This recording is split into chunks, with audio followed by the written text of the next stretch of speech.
Meeting to order. First order of business, I've asked Mr. Fechner to lead us in the Pledge of Allegiance.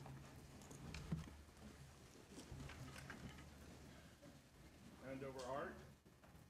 I pledge allegiance To the flag of the United States of America and to the republic for which it stands, one nation, under God, indivisible, with liberty and justice for all. Someday. Right. Thank you, Mr. Fechner. Can we have roll call, please? Teresa Taylor, Here. Rob Beckner, Good morning. Frank Rufino for Fiona Ma, Present. Lisa Middleton, Present. David Miller, Here. Arena Ortega, Jose Luis Pacheco, Present. Ramon Rubacava, Present. Melissa Willett, Dr. Gail Willis, She's here. Controller Betty, okay. Controller Betty Yee. Was that, we got it? Okay. So we have also have our CalPERS Patriot Chorus has assembled, and they are going to come up here and sing our national anthem. I think we all have to stand. No, apparently not.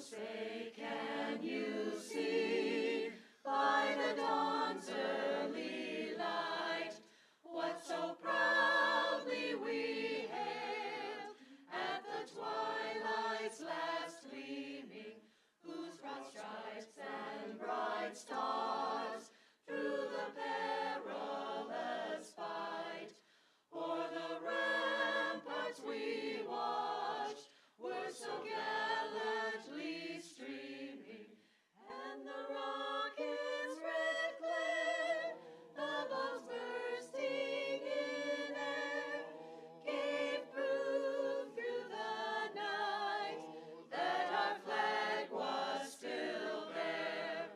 Oh, say does that star-spangled, say does it wave o'er the land of the free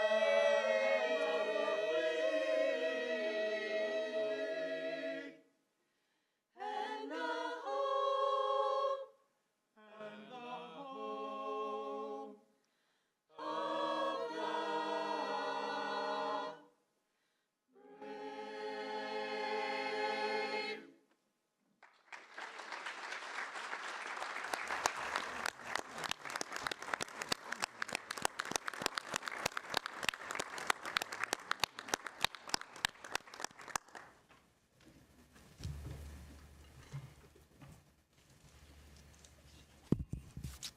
Thank you very much to the CalPERS Patriot Chorus. That was wonderful. Thank you. Good morning again. Last Friday, our nation celebrated Veterans Day. It's a time when Americans pay their respect to those who have served in our armed forces and those who are currently serving. For one day, we stand united in respect of our veterans and their service to our country. We do have a number of veterans on the CalPERS team and among the ranks of our stakeholders, so I'd like to ask all of the veterans to stand to be recognized.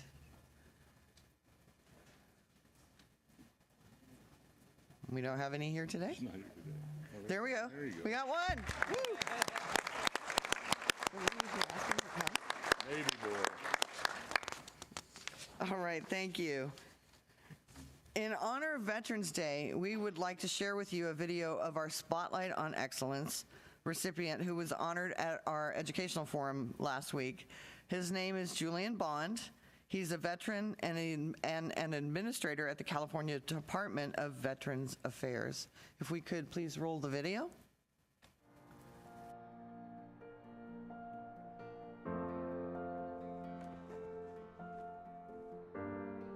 One of the things that touched me from a young age when I went to the Boy Scout experience was just seeing someone who has a smile when there's someone who doesn't have any hope and who's someone who's sad. Just an opportunity if you just do the simplest, kindest gesture, because the little things truly make the biggest difference.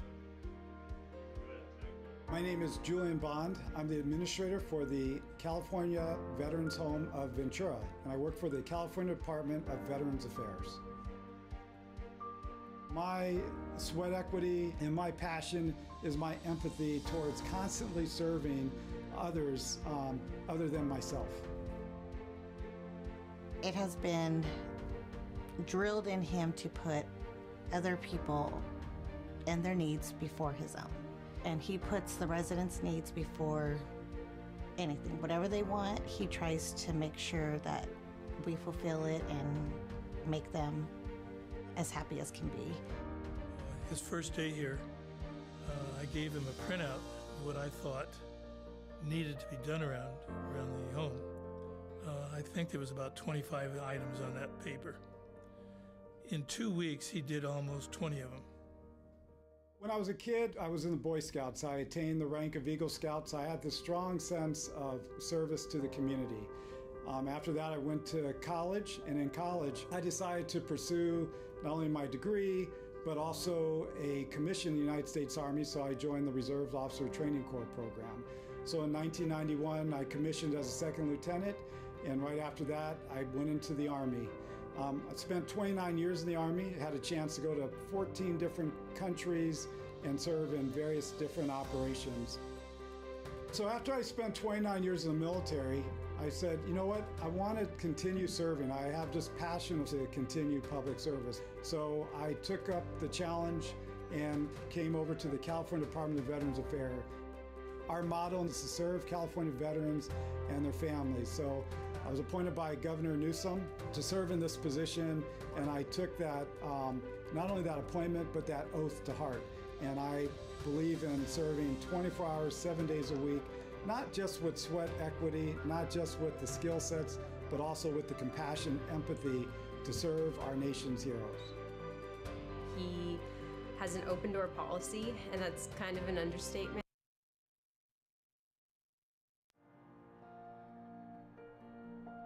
Kindest gesture, because the little things truly make the biggest difference. Rob. Kindest Them, That's his concern, I think. Well, Julian Bond is the most positive administrator I've ever met. And I've met a hell of a lot of them. I think I enjoy most about the Cal Vet home is the feeling that I'm at home. People treat us here with so much respect. Art, how's it going? Heroes truly live here, and heroes truly work here. We have heroes that have served our nation in every possible war that you can imagine, but we also have staff that are heroes because they are serving that population.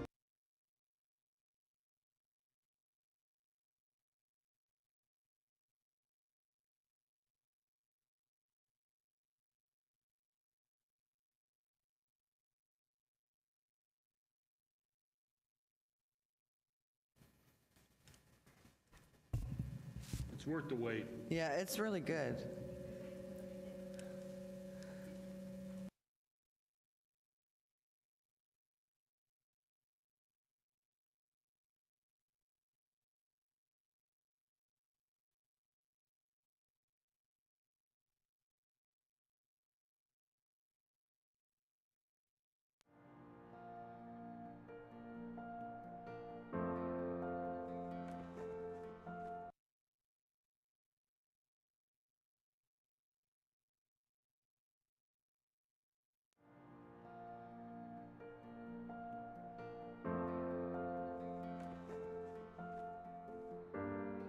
One of the things that touched me from a young age when I went to the Boy Scout experience was just seeing someone who has a smile when there's someone who doesn't have any hope and who's someone who's sad, just an opportunity if you just do the simplest, kindest gesture, because the little things truly make the biggest difference.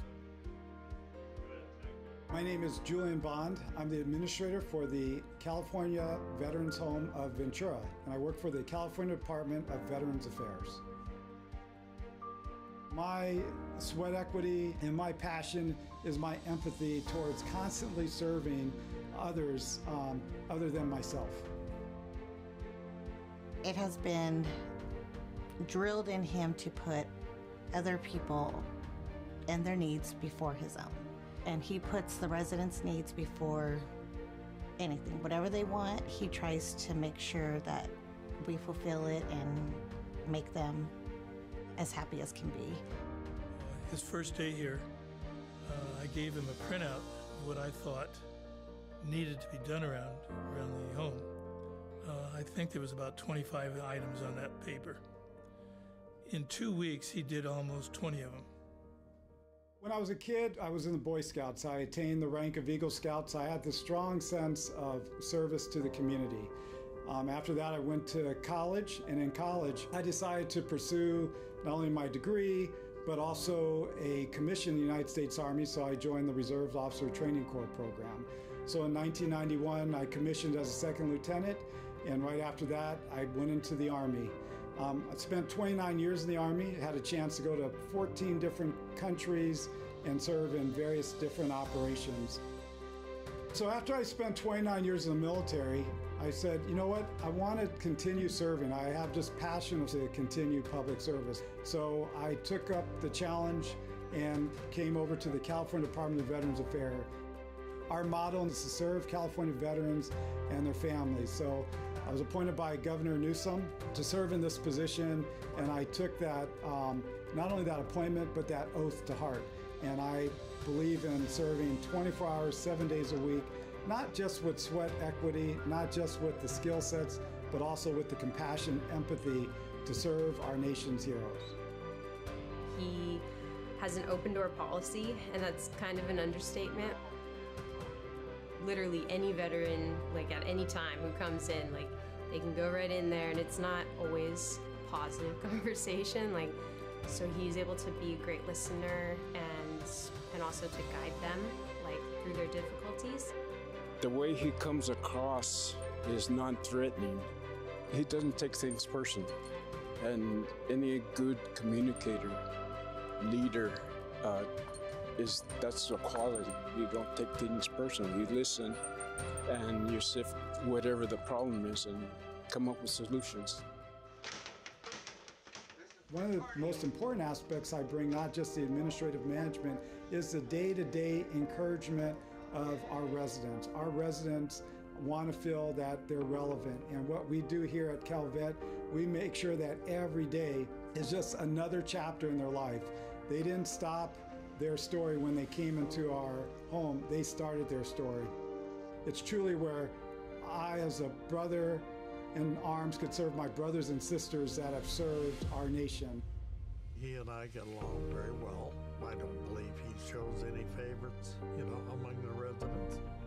I think he's concerned really about them getting good care.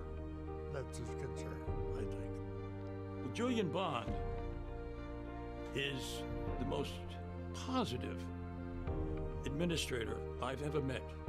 And I've met a hell of a lot of them. I think I enjoy most about the CalVet home is the feeling that I'm at home. People treat us here with so much respect. Art, how's it going? Heroes truly live here, and heroes truly work here. We have heroes that have served our nation in every possible war that you can imagine, but we also have staff that are heroes because they are serving that population that served us. So truly, heroes live here and heroes work here. Being in public service is something that you shouldn't take for granted. It's not for the weak, it's not for the faint-hearted, it's not for the unfaithful. It's for folks that truly want to make a difference daily. We are not only where the rubber meets the road, we are the ones that bring happiness when there's not happiness. We're the ones that bring faith when there's faithlessness. And we're the ones that serve when no one else wants to serve. So it's truly great to be a part of this community.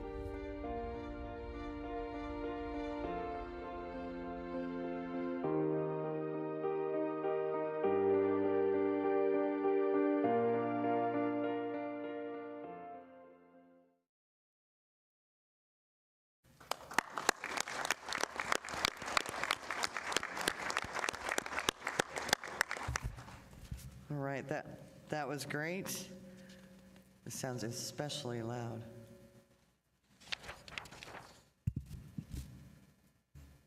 Does that change?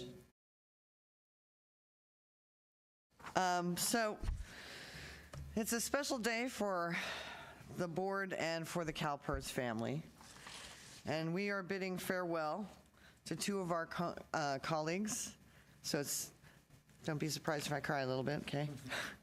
Controller Betty Yee and Vice President Rob Fechner. This is their last official meeting as members of the board. Betty Yee joined our board in 2015. You and I joined together, remember? And when she was elected as state controller. As the state's chief fiscal officer, she brought more than 3 decades of public service experience in state, local, and finance tax policy to the system. She's encouraged dialogue and thoughtful debate as a member of the board and has always welcomed the views of member and employer stakeholders. Betty has been a champion of defined benefit plans, diversity, equity, and inclusion, and a staunch advocate for sustainable investments that address the growing risks of climate change. Her expertise and judgment have significantly contributed to enhancing the financial security of CalPERS members, retirees, and their families. You want to please join me on the stage?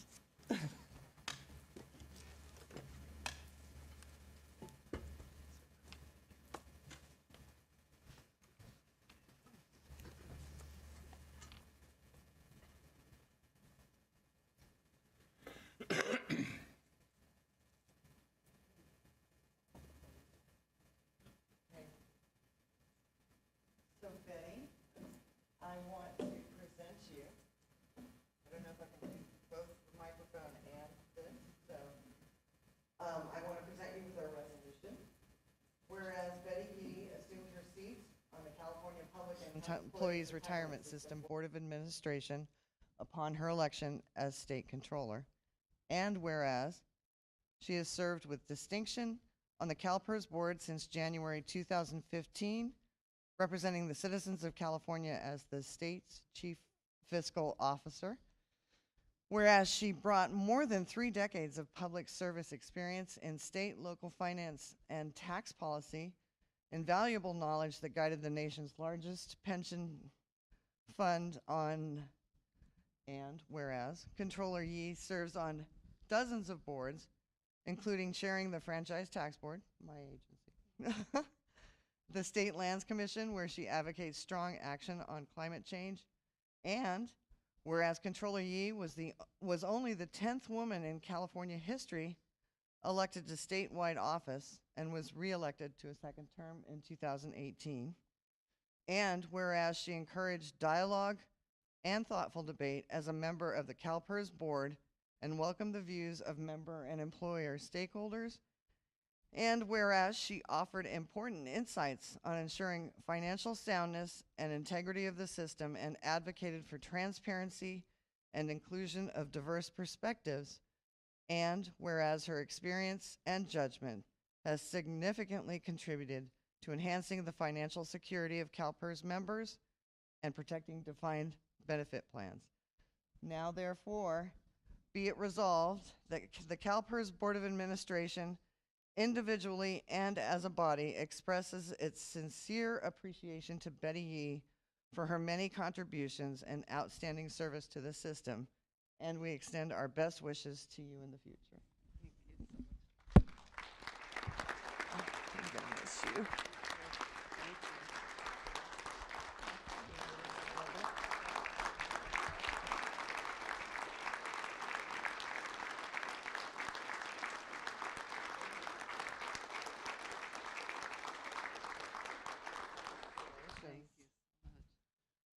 right, I have, I don't need to take this with me. I'll be right back, though. Got it?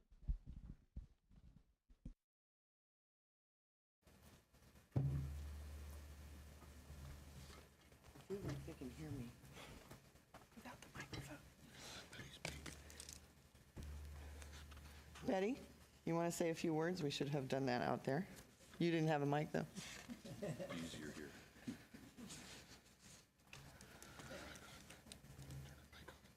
Hold on a sec. There you go.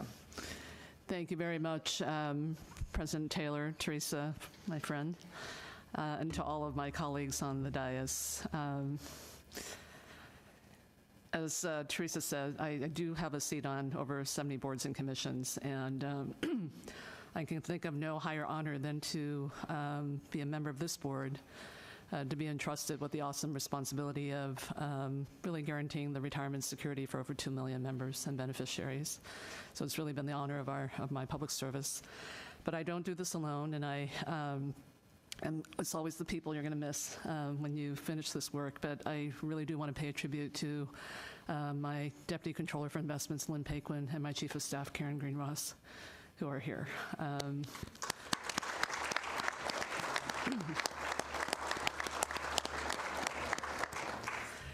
This has been, I was just saying to someone this morning, this has been like a college course over the last 8 years. But a wonderfully, really a great experience with bringing what you have learned up until this date, but every day just being exposed to so many new things, and it really has been such a wonderful experience. You know, as I leave this board, I am very, very just pleased that we are in the best of hands. Marcy, your continued sustained leadership of this fund, and your continuing to just bring in the best of talent. To Nicole Musico, thank you for bringing us back on track, and I have just every hope that we will continue to do well as a fund against all of the odds that are really at us every day. And I'll just conclude by saying that you know, there's no place for politics on a board like this, but there's a place for supporting just the best of talent with respect to investments and being sure that we are doing our job and delivering the benefits, and to our pensioners who rely on us for the best of health care and health benefits as well. This is not a place for politics, and yet we're in this world where so much around us is about everyone taking some pretty hard positions. And I say that because our work will continue to be challenged by that. And as a public official, first, let me just say, I could not do this without the tremendous personal support that I've had in my husband, Stephen Jacobs, who's in the audience, who understands the demands of public life. All of us know what that means.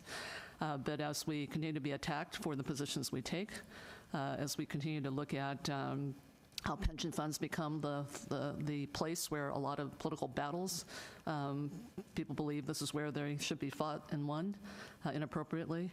I just ask that we all keep our eye on the prize, and that is to the 2 million members and beneficiaries and their families who depend on us. And many of them are here in this audience. And let me just say to you, I look at you at every meeting that I attend, and thank you for helping us to keep the focus on what's important. And to my colleagues, and particularly to Vice President Fechner, thank you for really providing me the honor of a lifetime to serve. Thank you.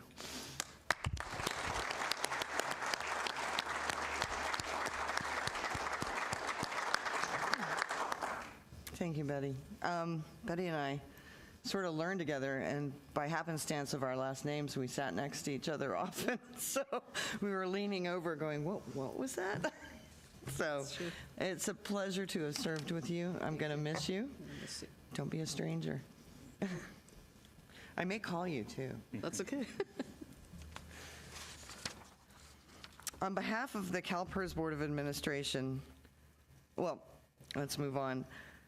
I have the honor and privilege of recognizing now our longest-serving board member and dear friend, Rob Fechner, who was my first, person that I went to for all the advice I absolutely had to have, because I was very confused when I got on the board.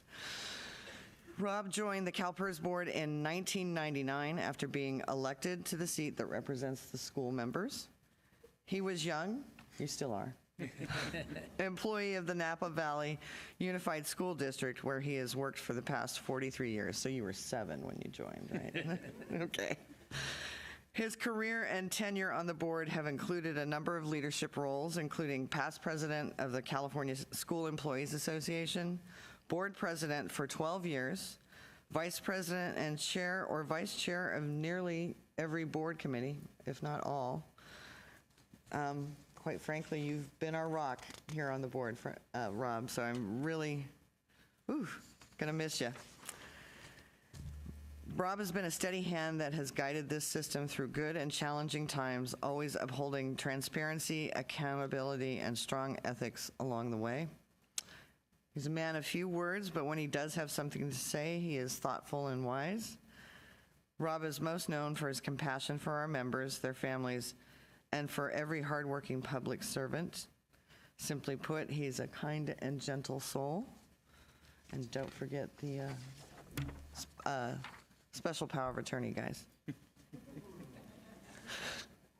I'd like to turn the floor over to CEO Marcy Frost for a few words about Betty and Rob before I ask Rob to join me on the stage. Thank you, President Taylor. It's been a real honor and privilege to be able to work with both Betty and Rob. And so, Betty, just thank you so much for your comments. We've very much relied on your wisdom and your insight the entire time I've been here, and certainly before I was here, the 2 years. So when you say that Betty has been an advocate for climate responsible investing, I think that is a real understatement. It really just touches on the surface of her influence, not only on our own investment policies, but also just the global landscape in which we run this fund. Betty saw early on the importance of addressing climate change in the portfolio as a primary risk, and she was an important partner in the creation of the Climate Action 100+, which now has $55 trillion behind that initiative. As for her commitment to the importance of diversity, equity, and inclusion, Betty has provided significant impact and input as we have created our own DEI framework, and also actively participated in each of the diversity investment forums, of which we have another one coming up this spring. She often volunteered to serve as a presenter or a speaker, and really spoke about the difference that DEI initiatives can make in the financial marketplace, and more importantly, the impact on returns and performance. More recently, Betty helped kick off our Pathways for Women event, which was a wonderful event attended by many women in person, and she also moderated a keynote discussion with our Chief Justice, Tani Cantil Sekauwe. It was an inspiring moment, and even though Betty was the interviewer, we also got a lot of insight into Betty's own career path and a little bit about her childhood, which was really interesting, and really appreciated you being so willing to tell your personal story. She also inspired so many people in the audience about pursuing their own leadership journeys. Perhaps her most important perspectives have come from her role as the state's top fiscal leaders, or one of them. She's kept a focus on the members of CalPERS and the policies that will best serve them. So I want to thank you, Betty, for your leadership and your care, your real care for CalPERS, not only the members of the system, but also the employees who serve the members of this system. So you've served CalPERS and Californians well, and we really wish you the very best. We hope you enjoy your flowers. Those are sent to you on behalf of the executive team. So now, Rob. Oh, okay. So Rob, you've been a real leader, colleague, and a friend to all of us. There's a saying out there, friendly, not friends, but we certainly have a real friendship with you. Your service on the board will be one for the history books. Frankly, I think you could write a book. I will be surprised if you don't have people reaching out to you to do that. Rob has really seen it all. When he joined the board, our assets stood at just about $160 billion. They now, today, are over $400 billion. But the assets alone don't tell the bigger picture or the greater picture. Rob is seeing CalPERS go from a super-funded status, well over 100%, to a low of 64%, just as I arrived in 2016, and then back up again. Through those cycles of growth and decline, he has led with a steady hand, willing to make the tough decisions when needed. That was the case when I came here in 2016. There was some very serious work to be done on the discount rate that would ultimately impact not only our employer partners, but also the contributions that our members make into the system to help fund their own benefit. Rob's guidance through those early days helped smooth the path for the difficult but necessary work ahead. In the years I've worked with Rob, he's always proven to be a great resource, always willing to answer the phone when I call him, supportive of the strategic work that needed to be done, but above all, deeply focused on the people we serve and the employees here at CalPERS who serve our members. Rob's focus on people has always been his greatest asset.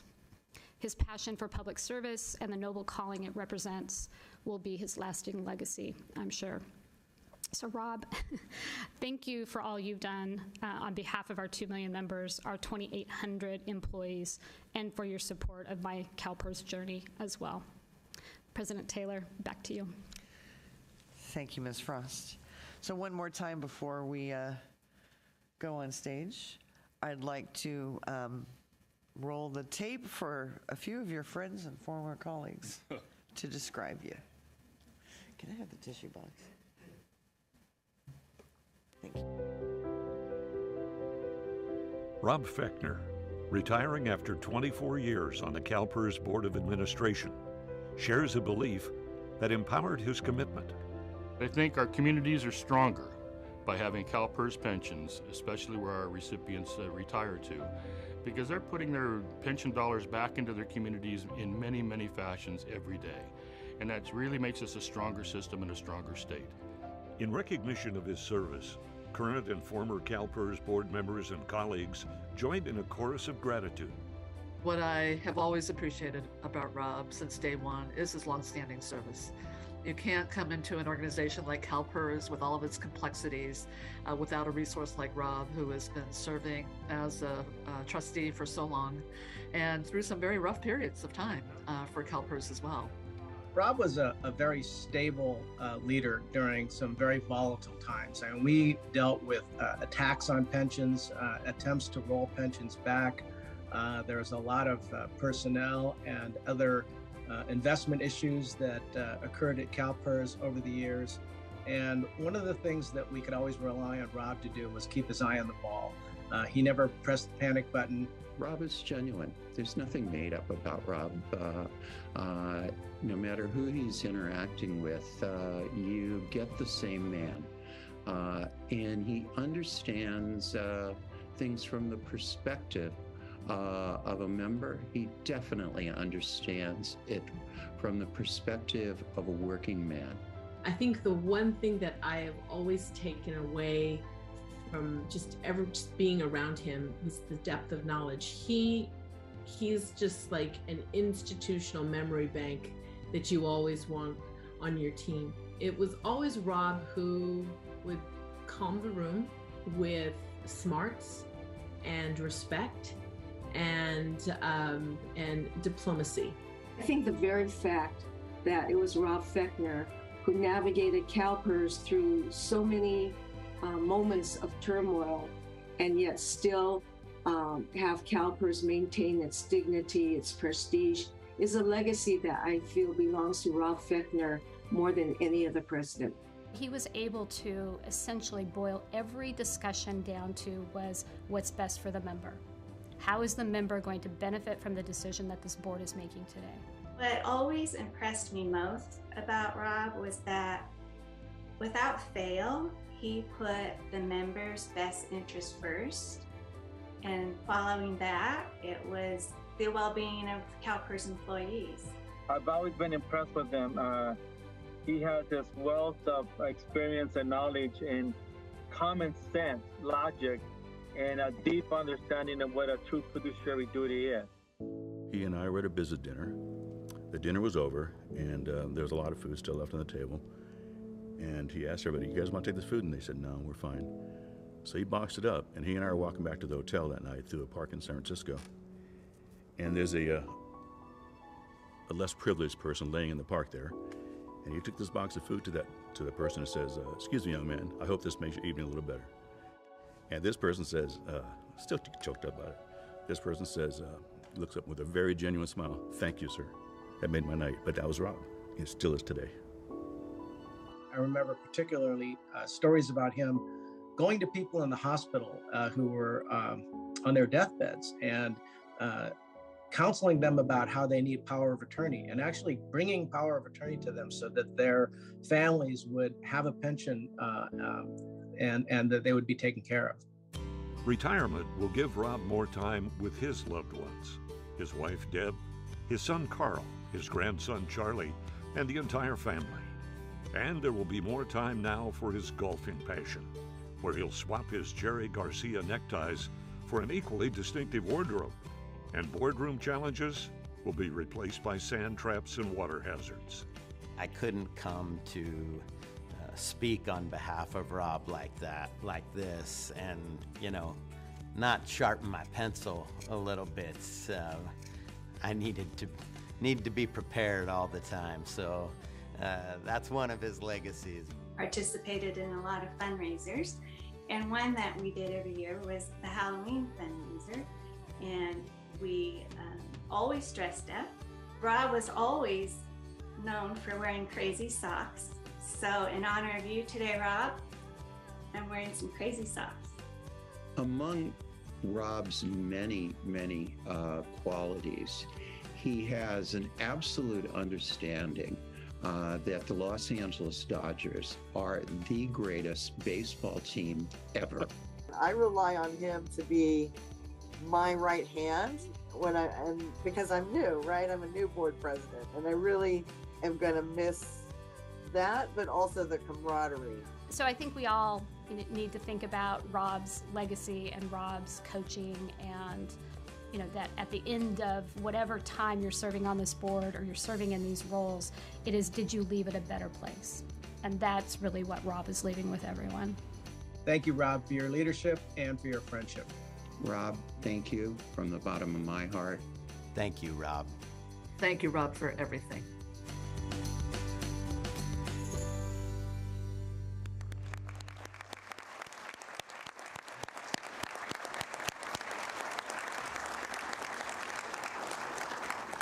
So Rob, at this time, will you join me on stage? Bring your box with you.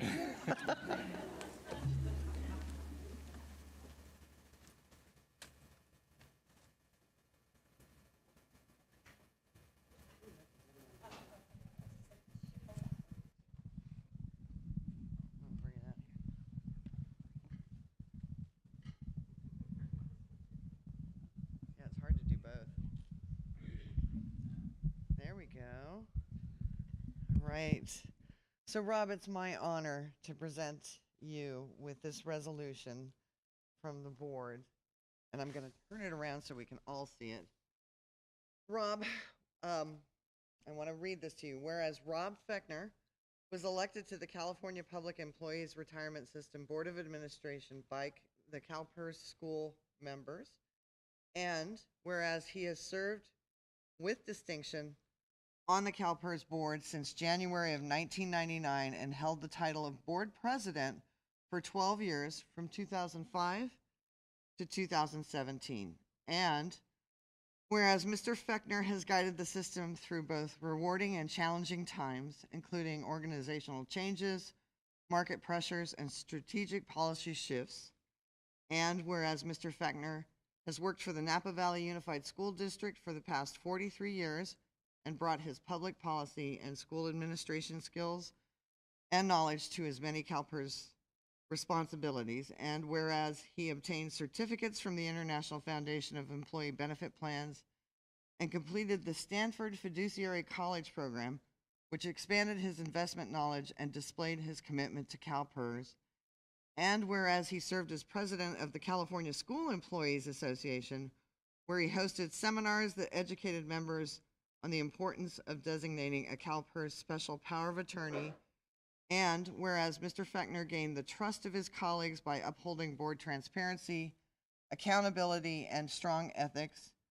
And whereas he made a sustained effort to ensure members and employers were informed and educated on all aspects of CalPERS business and employee benefits.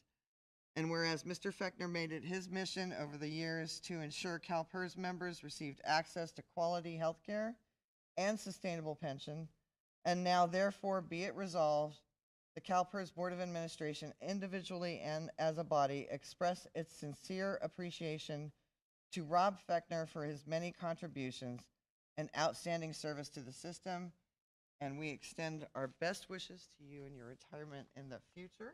And here you go, and congratulations.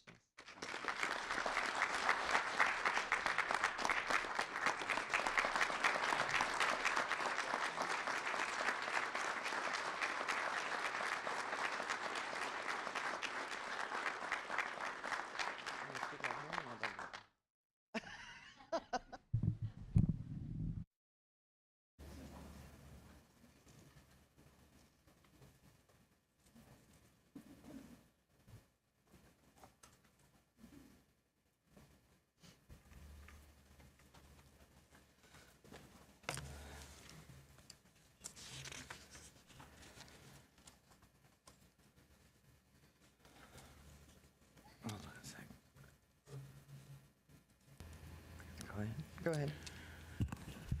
Well, thank you, everyone. It certainly is a bittersweet moment for me. It's been a long run, but I will say that I have no regrets. I think we've done great work over the years, and it's so heartfelt and heartening to see, look out in the audience, see so many friends, whether they be CSEA people, retirees, CalPERS staff, former CalPERS staff. See a lot of them here today, which thank you for coming. I want a copy of that video. I know that. I know I date myself when I say video, but I do want a copy of that. It's been a journey, and there's been a lot of ups and downs, but it was all for the right reason. It was for the members of this system and making sure that they had the retirement that they were entitled to. So I just want to thank each and every one of you for the time that we've spent together, the friendships we've built, and the collegiality that we've been able to achieve.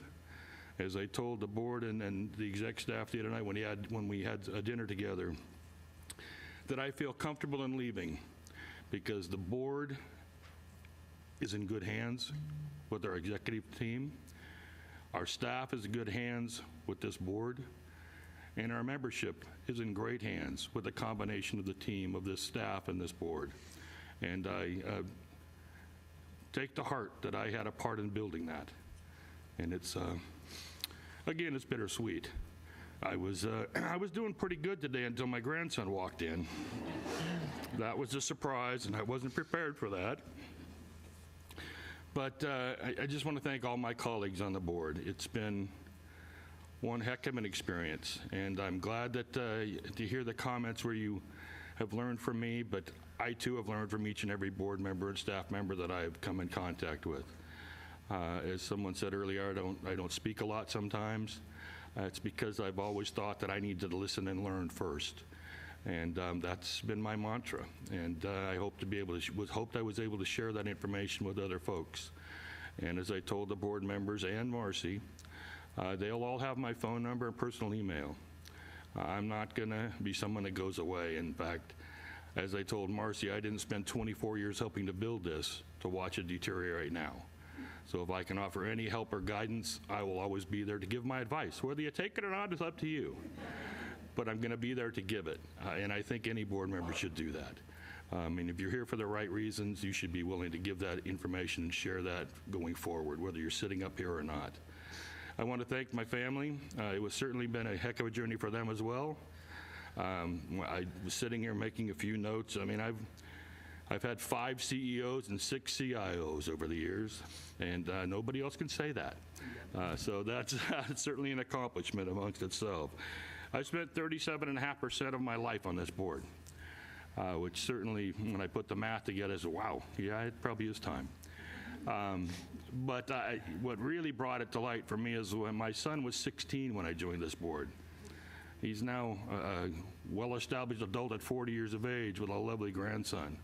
And it's certainly been a journey, because he would have to traipse up here with me at 16 years of age on occasion. And having to tote him around to hotel vacations and things like that was certainly a challenge. So I appreciate the sacrifices that my family gave so that I was able to serve. So with that, I just want to again thank everyone. This has been a total honor, and what a great day and a great way to go out. So thank you. As I always said, my wife reminded me this morning, I've always said that I like to see, especially as Nicole brings her sports analogies in and the athletes, I've always wanted to see athletes leave when they're on the top of their game. I'm on the top of my game. Thank you.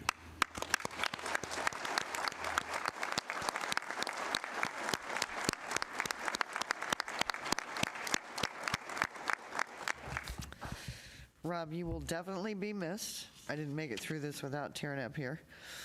I do want to recognize some speakers before we go out and have a little ceremony and refreshments. So we have, it looks like 5 speakers. I'm going to do it in order. Nadine Franklin and Susan Adams, if you both want to come up.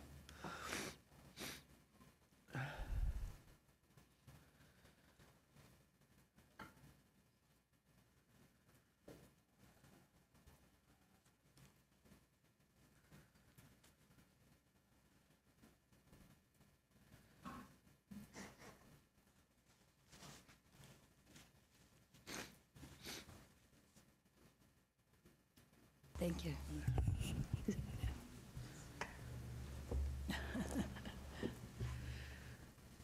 Nadine, if you want to go. Is this on? Yes, it is. You go ahead.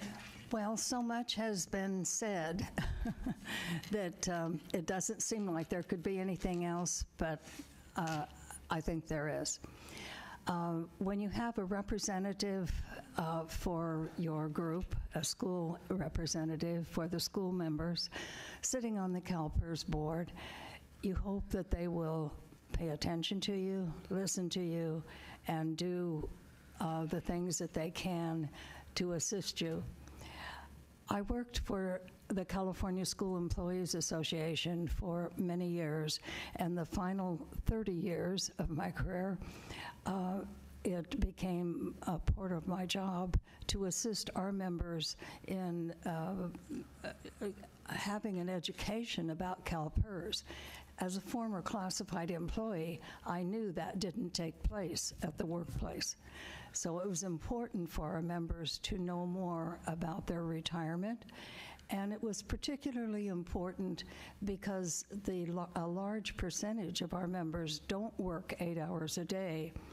And over time, we found that the employers were not reporting properly, not counting all of their hours, sometimes not enrolling them in CalPERS. And through the help of some of our staff members whose pictures appeared up here today, as well as Rob and his influence and his connections with staff, he was able to direct us to the proper people to address those issues. And I can tell you that there are hundreds of members out there that are currently getting a better retirement or will be getting a better retirement because of Rob. And we truly thank you for all of the service that you have provided to us. And I've personally said to him how much I have appreciated all of his help. Wherever we saw him, he was always supportive of the CalPERS staff, always there to talk about CalPERS and help people understand what an incredible retirement system they are fortunate to be a part of. And we've all been so very proud of Rob, and we thank you so very, very much for what you've done for the school members. Thank you. Thank you.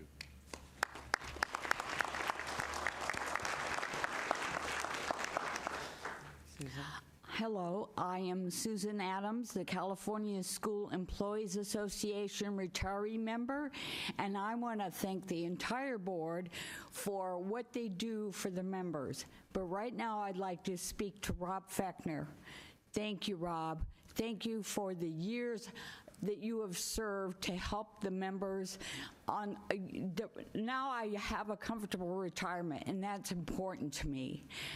But I will miss you at my CSEA Retiree Day meetings, district meetings in Southern California, where you come to tell our members all about the state of CalPERS and inform them of the power of attorney while you're at it.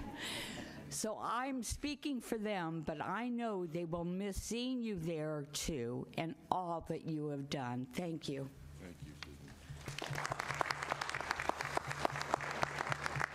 So Carla Held, Terry Minot. And take your time.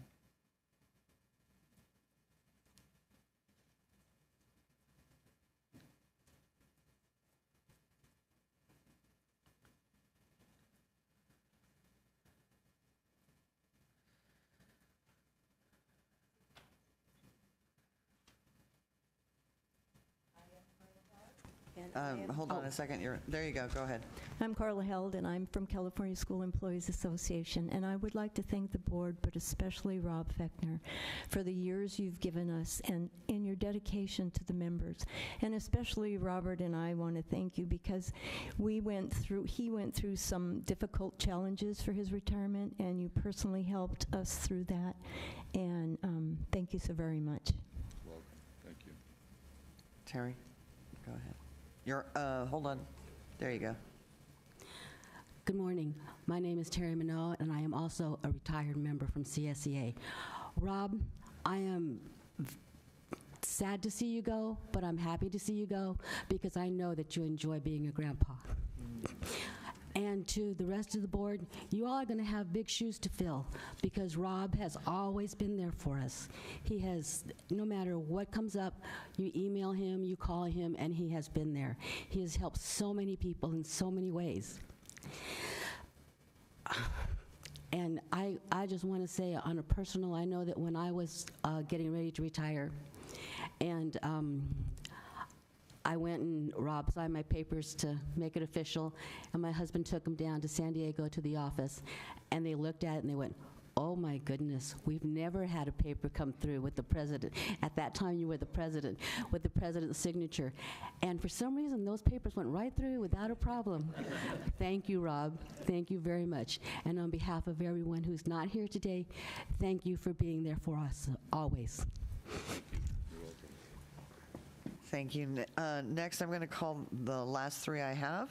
Christina Baruman first, Cheryl Carter, and Martha Penry. And I think you can all three sit here I think it's Christina first, and then Cheryl and Martha.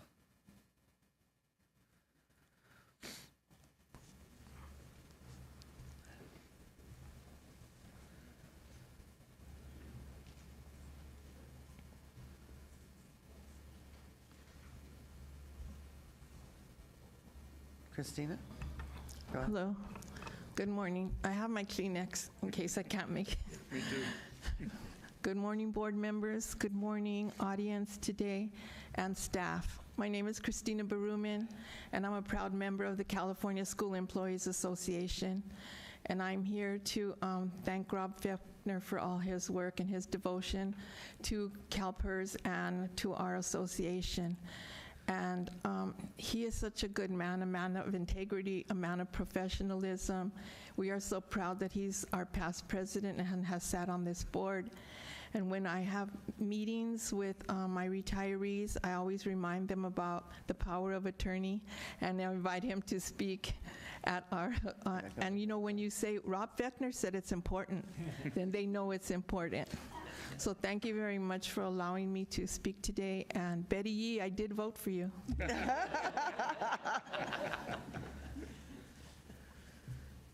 Cheryl? Good morning, board, Mr. Fechner. My name is Cheryl Carter. I too am from CSEA, and I am currently the chair of the pre-retirement committee. But my first interaction with Rob was as president of the California School Employees Association.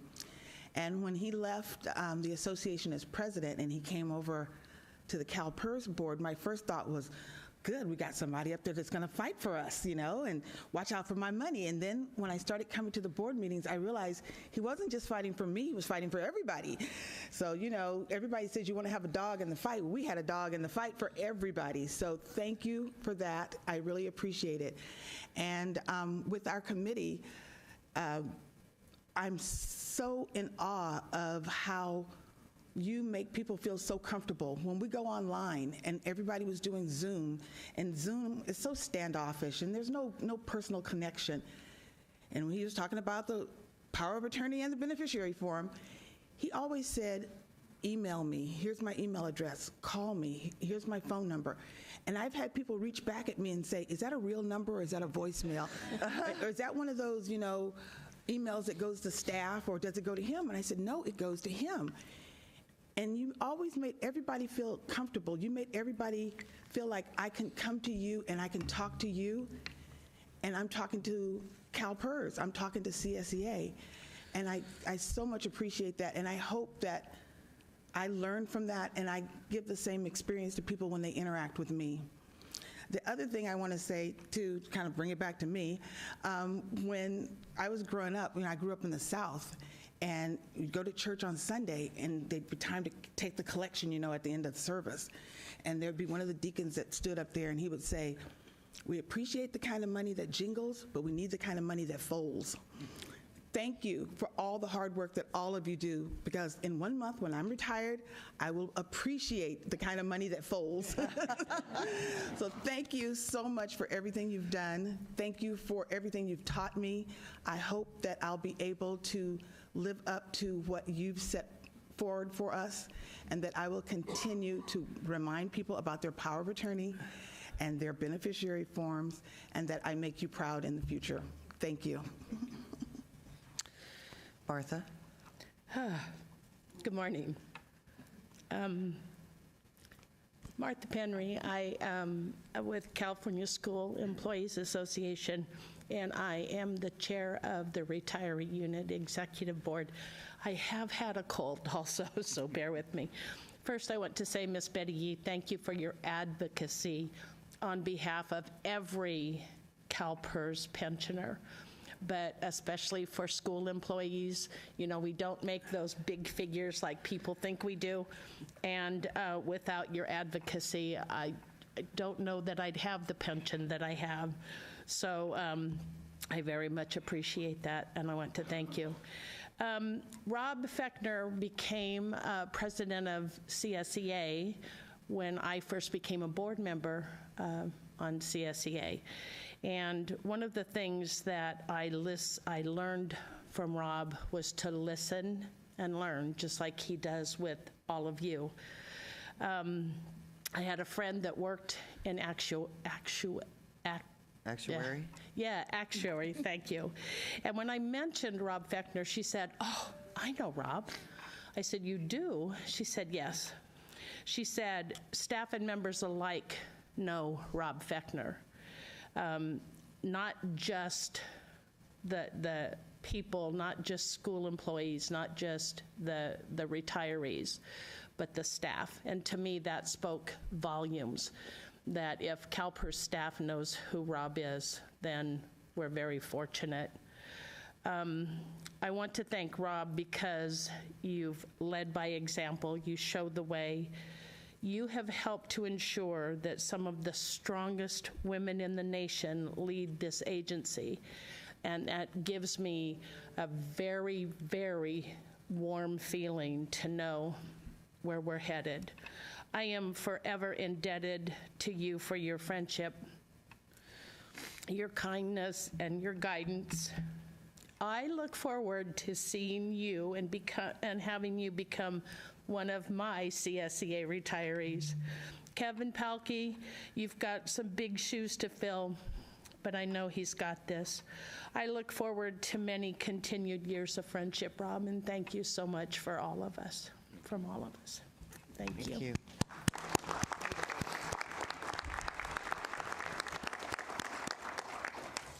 I think that is all our speakers on this item. So, just want to say we're going to miss you, Rob. Thank you. I'll miss all of you.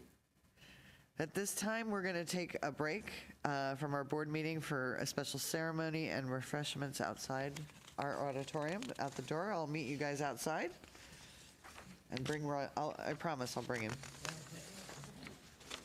Do you want to speak? Oh, one more thing, I'm sorry. Frank. Sorry, Madam President. Mr. Ruffino, go ahead. Sorry, Madam President. I thought I pushed my button. Thank you, Madam President. Real quick, I just wanted to mention the treasurer is out of the country, and she could not be here today. When I mentioned it to her, she said, absolutely, put it on the calendar. I need to be there. But then would realize that she will be out of the country. But she sends her best. She wants to make sure that she thank you for your service, thank you for your leadership, and certainly she wish all the very best on your future endeavors. Thank you, Madam President. Thank you, Mr. Ruffino. All right. Shall we? We are... Where are we? I don't know if I need another Kleenex or not.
Yes, yes, ladies and gentlemen, once again, it is that time.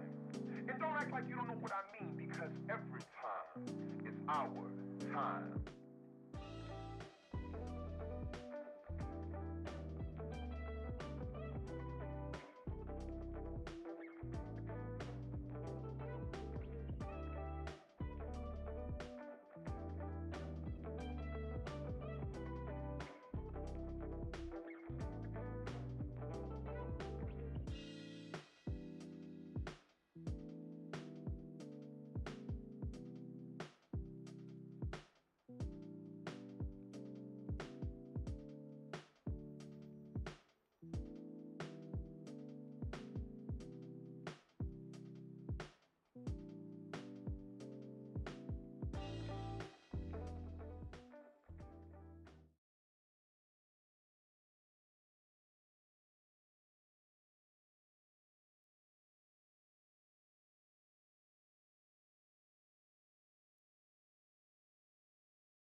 Let me make sure, hold on 1 second. Everything logged off.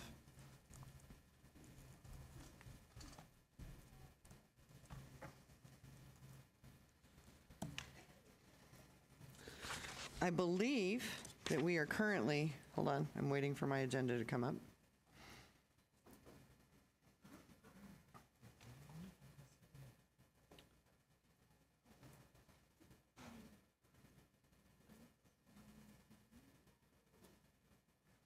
Boy, it just kicks you out of everything.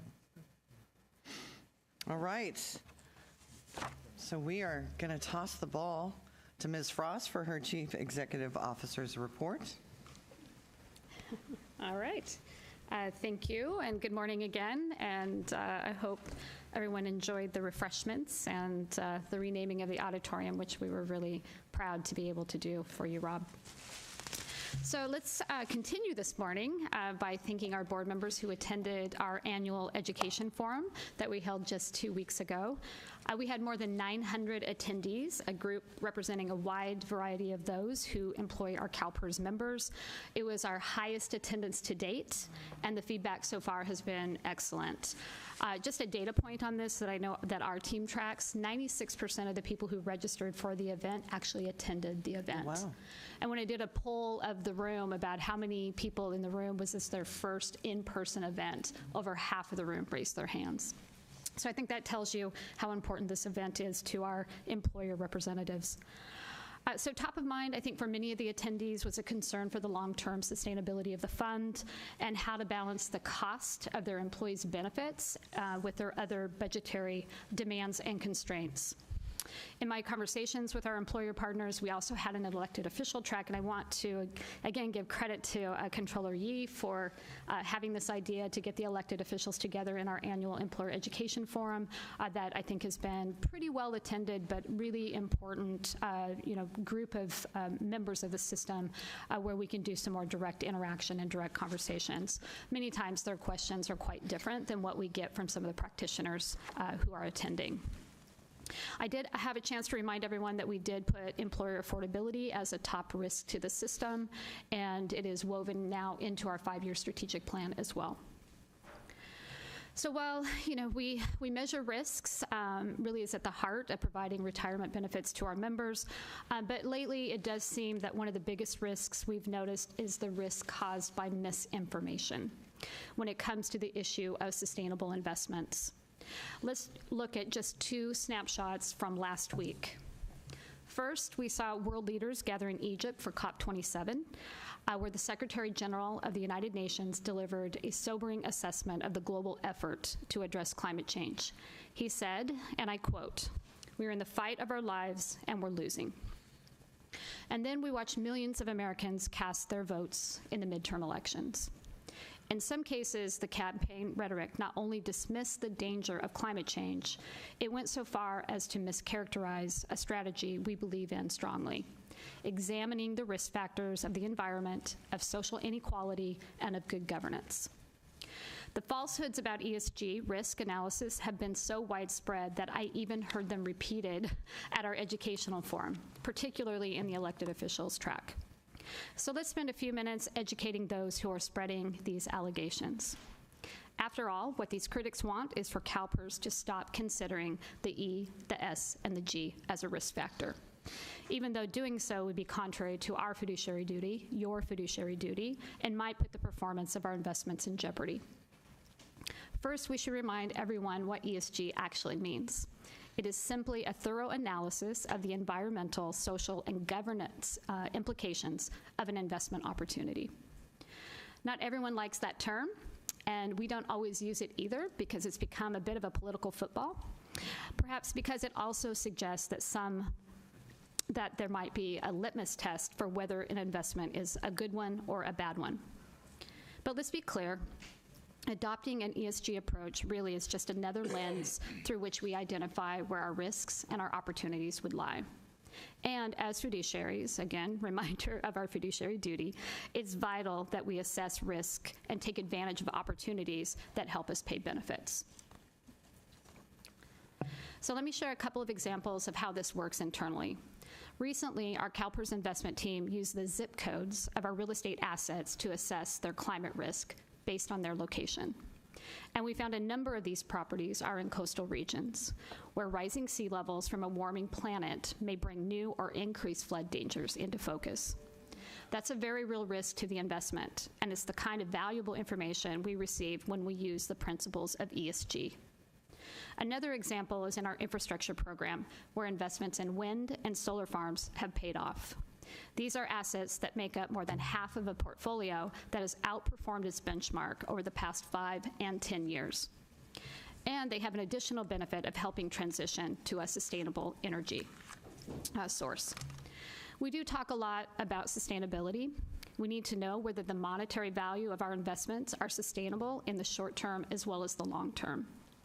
These same factors come into play in the report from the Task Force on Climate-Related Financial Disclosures that you were presented with on Monday. It highlights several important milestones on the road to addressing climate change. These include a reduction in the carbon intensity of our global equity portfolio by more than 30% over the past 7 years, and over 50% in our global fixed income portfolio. On the opportunity side, we also brief you that nearly $19 billion in our global equity portfolio and around $1 billion of our corporate credit portfolio is invested in companies designated as low carbon solutions. Finally, more than 51% of our infrastructure portfolio is invested in renewable energy, efficient infrastructure, sustainably certified, and carbon neutral assets. These accomplishments might never have been achieved without an ESG approach. But again, we'll be clear, applying the lens of ESG is not a mandate for how to invest, nor is it an endorsement of a political position or ideology. Those who say otherwise are actually advocating for investors like CalPERS to put on blinders, to ignore information and data that might otherwise help build on the retirement security that our 2 million members are relying upon. Instead, we do leverage the power that comes with our size in collaboration with a network of highly influential global partners to advocate for governance best practices that will help the companies we invest in succeed, and to ensure they are mitigating for climate risk while planning for the transition to a net zero economy. We use our proxy votes at the companies we invest in, again, to advocate for better corporate governance, and we work to improve transparency around important issues that matter to investors. For all that we've accomplished to date, we know there is more to do and not much time to do it.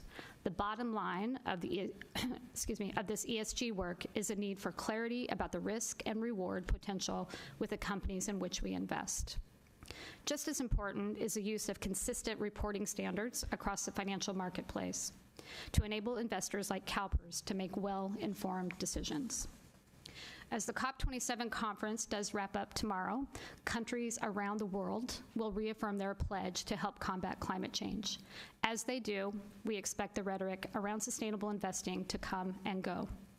But rhetoric doesn't drive our decisions. Data drives our decisions. It has to. CalPERS has been around for 90 years, and we have so much more to do.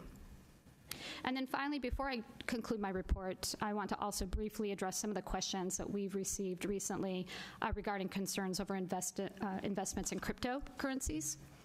The update that I can share with you is pretty simple on this topic. CalPERS has no direct exposure to cryptocurrency.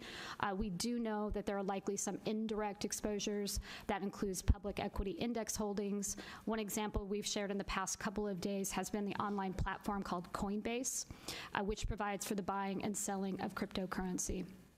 We will continue to examine any potential impacts felt by our partners in private equity as well. But that does conclude my report this morning, President Taylor. Thank you, Ms. Frost. I appreciate it. That moves us on to... Oh, I'm sorry, Rob. Mr. Fechner. Go ahead. Thank you, Madam President. I do want to comment on the Employers Forum, Ed Forum. I still go by the Employers Forum. But again, it was a wonderful event. I know I said so yesterday, but I want to come back to the comment that you made about the elected local officials. And again, thank Betty for putting that forward back when she did. we've seen a growth in the people that are attending each time. However, I must say, and thank you to Lisa for hosting or moderating that panel that day. It was great. I would love to see more board members attend that, because even though we're not the elected official reps, it's good that we all hear that information and hear their questions and concerns. But my bigger concern is, and I know that the employers are listening and that the league is listening, I will say, although it was a nice turnout this year, I was disheartened by the number of name badges that I saw sitting on the table, that half of the people that signed up didn't show up.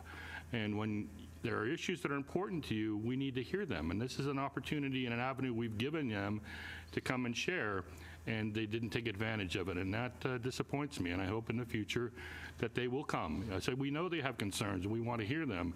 This is the ability for them to bring it to this board. Thank you. Thank you, Mr. Fechner. I appreciate that. Moving on to agenda item number 5, it's action consent items, and I just want to update the board that there is an update to item 5B. There's additional travel that's been listed. What's the pleasure of the board? Move approval. Moved by Mr. Fechner, seconded by Mr. Pacheco. This is going to have to be an electronic vote? Or no, it has to be a roll call vote because of Gail. Okay, so call the roll for the vote, please. Rob Fechner. Aye. Frank Rufino for Fiona Ma. Aye. Lisa Middleton. Aye. David Miller. Aye. Arena Ortega. Jose Luis Pacheco. Aye. Ramon Rubalcaba. Aye. Melissa Willett. Aye. Dr. Gail Willis.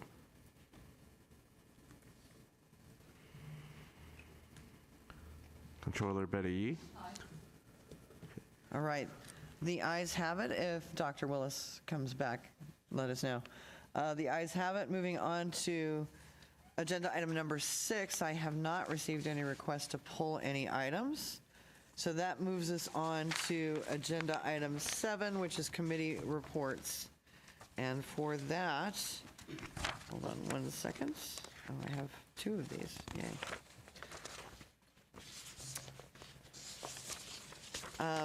Let me move on to Mr. Miller. Can you do your mic? Mr. Miller, can you give us There we go. the investment committee report? Chair.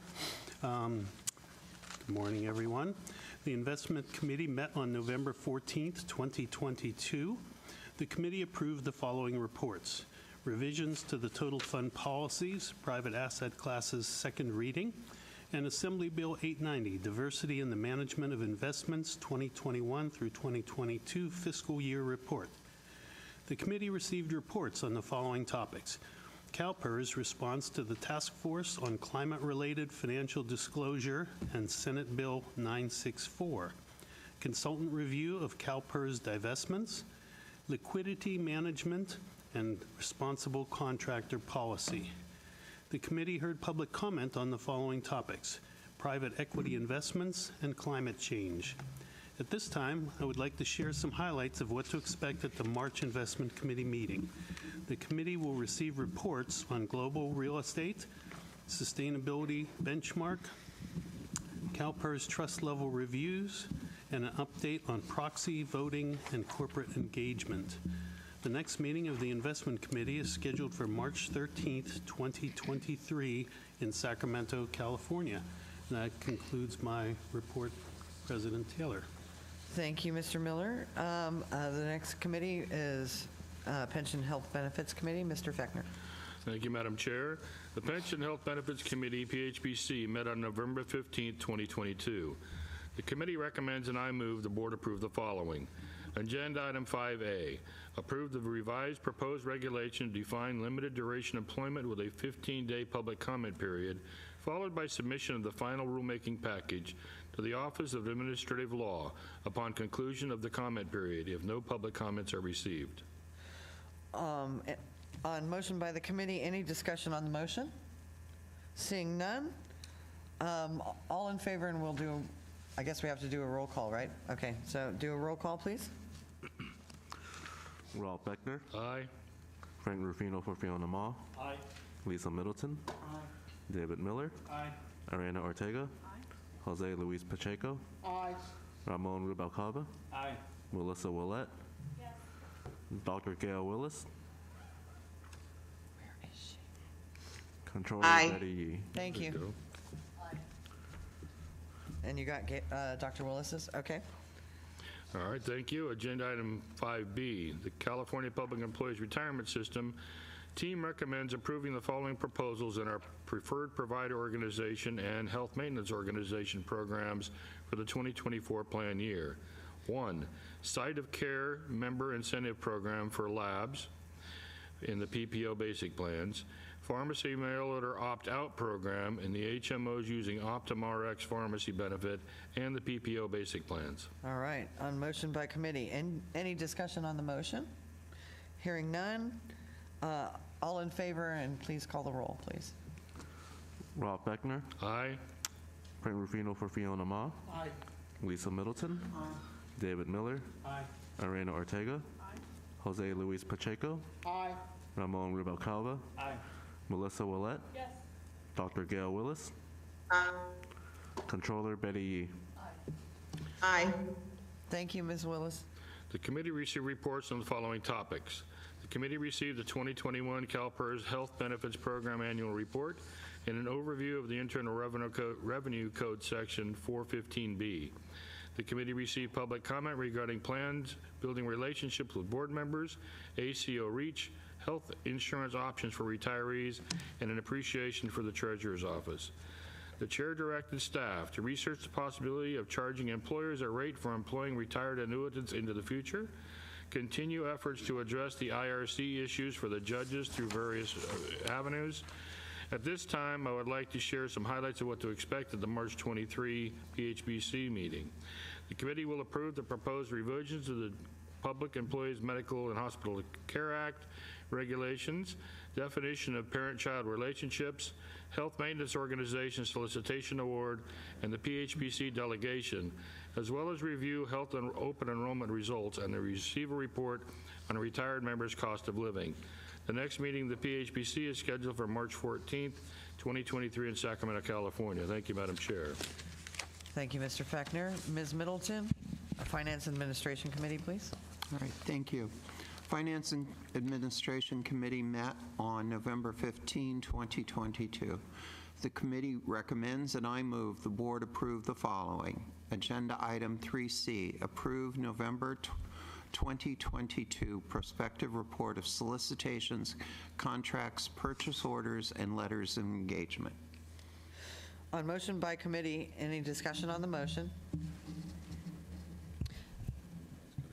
President Taylor. Go ahead, I ma'am. believe you had public comment for 7C.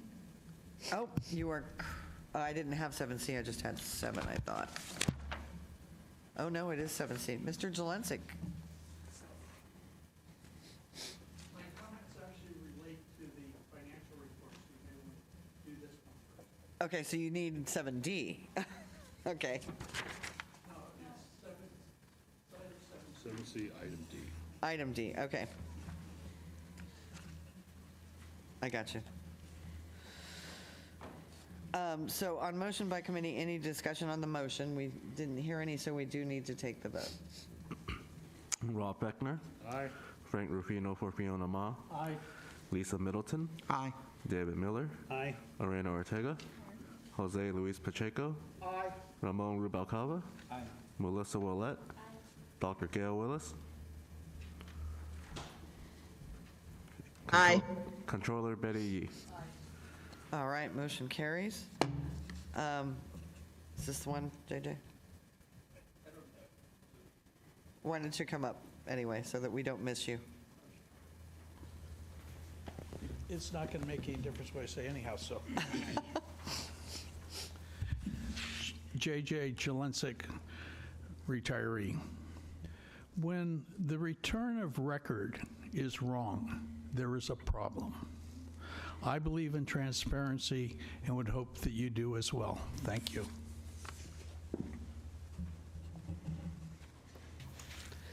Thank you, Mr. Jelensik. Go ahead, Ms. Middleton. Thank you. Agenda item 3D, approve an additional one-year contract term extension for the investment office contracts with a defined duration. Thank you. On motion by committee, any discussion on the motion? Hearing none. Can we take the vote, please? Rob Beckner. Aye. Frank Rufino for Fiona Ma. Aye. Lisa Middleton. Aye. David Miller. Aye. Irena Ortega. Jose Luis Pacheco. Aye. Ramon Rubalcaba. Aye. Melissa Willette. Dr. Gail Willis. Aye. Controller Betty Yee. All right, motion carries. Go ahead, Lisa. Agenda item 3E, extend the incumbent's contract for an additional 5-year term. On motion by the committee, any discussion on the motion? Hearing none, please take the vote. Rob Beckner. Aye. Frank Rufino for Fiona Ma. Aye. Lisa Middleton. Aye. David Miller. Aye. Irena Ortega. Jose Luis Pacheco. Aye. Ramon Rubalcaba. Aye. Melissa Willette. Dr. Gail Willis.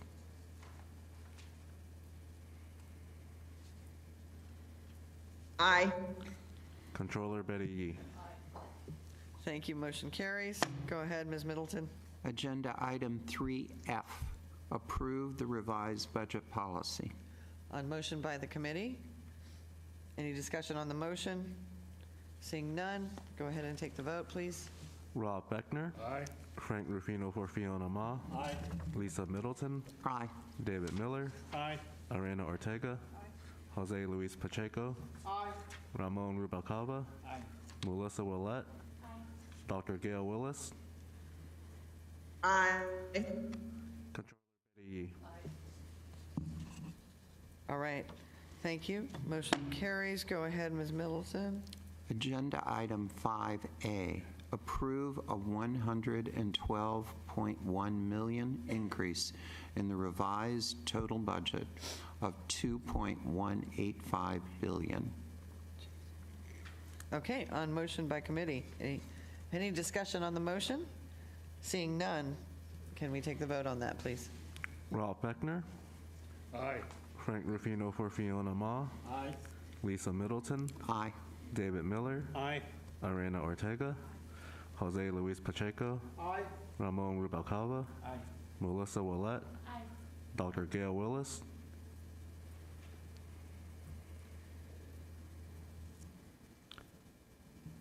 Aye. Controller Betty Yee. All right, motion carries. Ms. Middleton, last item. Recommend the Board of Administration approve the draft CalPERS 2021-22 basic financial statements. On motion by the committee, any discussion on the motion? Seeing none, can we move to the vote? Rob Beckner. Aye. Frank Rufino for Fiona Ma. Aye. Lisa Middleton. Aye. David Miller. Aye. Irena Ortega. Jose Luis Pacheco. Aye. Ramon Rubalcaba. Aye. Melissa Willette. Dr. Gail Willis. Aye. Controller Betty Yee. All right, motion carries. Thank you. Go ahead, Ms. Middleton. Thank you. The committee received reports on the following topics: pension contract management program report, annual review of funding levels and risk report, semi-annual health plan financial report. The chair directed staff to provide information on the impact of additional discretionary payments. At this time, I would like to share a highlight of what to expect at the February 2023 Finance and Administration Committee meeting, Treasury Analysis and Liquidity Status Report, Pension Contracts Management Program Report. The next meeting of the Finance and Administration Committee is scheduled for February 2023. All right, thank you. Next committee is Risk and Audit Committee. Ms. Middleton. Thank you. The committee recommends, the Risk and Audit Committee met on November 15, 2022. The committee recommends, and I move, the board approve the following. Agenda item 5A, Independent Auditors Report Fiscal Years 2021-22. Approve the CalPERS Board of Administration Independent Financial Statement Auditors Report and the accompanying required reports for the fiscal year that ended June 30, 2022. All right, on motion by committee, any discussion on the motion?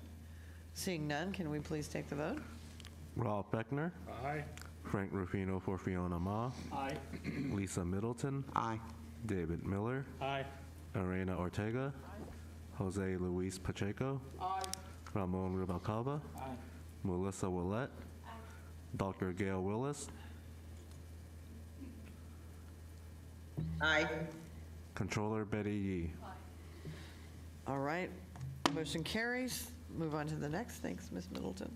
Agenda item 5B, review of independent auditor's management letter. Approve the CalPERS Board of Administration's independent financial statement auditor's independent auditor management letter for the fiscal year ended June 30, 2022. All right, on motion by committee, any discussion on the motion?